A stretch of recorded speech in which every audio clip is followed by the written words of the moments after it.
किसान साथियों नमस्कार। आज मैंने ऐसे दो खेतों का दौरा किया है जहां पर अशालिया की फसल में बथुआ व भाबरा आदि चौड़ी पत्ती की खरपतवार नष्ट करने के लिए राफास नामक दवा का उपयोग किया गया है। एक ही दवा होने के बावजूद एक खेत में अशालिया की फसल को काफ़ी नुकसान पहुंचा है, जबकि दूसरे खेत में फसल में कोई नुकसान दिखाई नहीं दे रहा है। आज हम दोनों खेतों में उपयोग की गई दवा की मात्रा, पानी की मात्रा व स्प्रे के तरीके पर चर्चा करेंगे ताकि हमारी फसल को कोई नुकसान न हो। यह पहला खेत है जिसमें दवा के स्प्रे के बाद फसल को काफ़ी नुकसान पहुंचा है। हालांकि अशालिया का एक भी पौधा नष्ट नहीं हुआ है, हर पौधे में नई फूटान आ रही है। इस दवा से एक बार अशालिया के अधिकांश पत्तियां जल जाती है, इससे घबराना नहीं है। सप्ताह 10 दिन में नई पत्तियों का अच्छा विकास हो जाता है। पहले खेत की बात करें तो यह 10 बीघा या 1.5 हेक्टेयर या 4 एकड़ का खेत है। इस खेत में फसल की बुआई आज से 40 दिन पहले की गई थी, जिसमें आज से 7 दिन पहले 1.5 लीटर रापास दवा 900 लीटर पानी के साथ मिलाकर काम में ली गई थी। इस खेत में भाबरा नामक खरपतवार की साइज व हाइट देखकर मैं हैरान हूँ।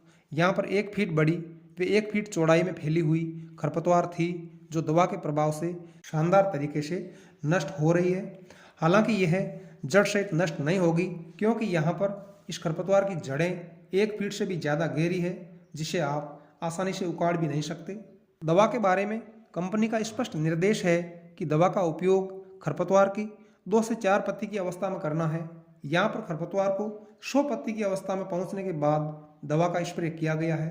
फिर भी अच्छी बात यह है कि इतनी बड़ी खरपतवार भी दवा से नष्ट हुई है, वे फसल में नई फूटान भी हो रही है। अब दूसरे खेत में चलते हैं। इस खेत में फसल शानदार ढंग से लहरा रही है। ये खेत भी 10 बीघा या 4 एकड़ का है। इस खेत में अशालिया की बुआई 45 दिन पहले हुई थी। वे रापास दवा का स्प्रे आज से 20 दिन पहले किया था। उस समय खरपतवार 4 से 10 पत्ती की अवस्था में थी। इस खेत में 2 लीटर दवा 2000 लीटर पानी के साथ मिलाकर दी गई थी, अर्थात 1 एकड़ या 2.5 बीघा में 500 ml दवा 500 लीटर पानी में मिलाकर दी गई थी। दवा के स्प्रे के बाद इस खेत में भी फसल काफ़ी हद तक झुलस गई थी, पर अब फसल बहुत ही शानदार तरीके से रिकवर हो गई है और खरपतवार भी पूरी तरह से जड़ सहित नष्ट हो गई है। दवा के स्प्रे के 10 दिन बाद इस फसल में सिंचाई व यूरिया का छिड़काव भी कर दिया गया है, जिससे फसल में शानदार ग्रोथ नजर आ रही है। दोनों खेतों के अवलोकन के पश्चात हम इस निष्कर्ष पर पहुंचे हैं कि अशालिया की बुआई के 15 से 20 दिन के बाद दवा का छिड़काव आवश्यक रूप से कर देना चाहिए, ताकि फसल को कोई नुकसान न हो। अशालिया की फसल में दवा की मात्रा 500 ml के साथ पानी की मात्रा 500 लीटर रखनी है, ताकि फसल को कोई नुकसान न पहुंचे। अगर खरपतवार पहले खेत के समान फसल को बुरी तरह से घेर ले तो कंपनी के निर्देशों के अनुरूप 500 ml दवा 300 लीटर पानी में मिलानी है।